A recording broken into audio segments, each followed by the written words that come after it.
I believe that learning development has got so much to offer to our students, of course, but also to our colleagues, our institutions, and the higher education sector as a whole.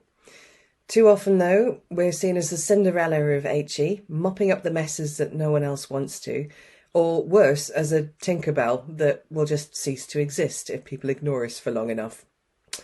This chapter, raising the profile of learning development in higher education, institutional and sector perspectives,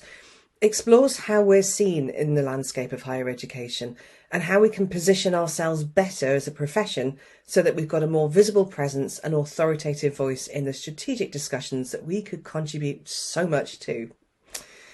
Our unique third space positioning as the intermediary between the students and the curriculum, helping learners and lecturers better understand each other, can help inform and shape so many agendas, such as student success and engagement, diversity and inclusion, well-being and belonging.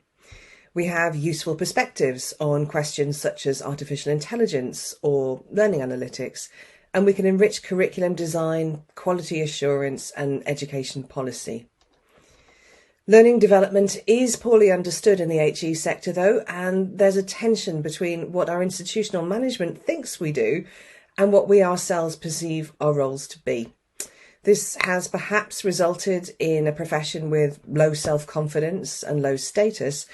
which operates under the radar rather than above the parapet, and which doesn't always have the influence that I think it could and should, given how much we have to offer. This chapter asks how we can articulate our value to institutional and sector leadership, as well as better integrate ourselves in the architecture of teaching and learning in our institutions. It looks at how we can have a stronger and more distinctive voice in the sector too, starting with ways of getting familiar with the drivers that shape higher education, to speaking with authority in the channels that our senior leadership pays most attention to. Learning development is, I believe, a real force for good in higher education, but hasn't as yet made its mark across the sector. With so much talent and expertise in our community, I think we can confidently realise that potential. And in this chapter, I find out how you can play a role in raising the profile of learning development and put it on the map.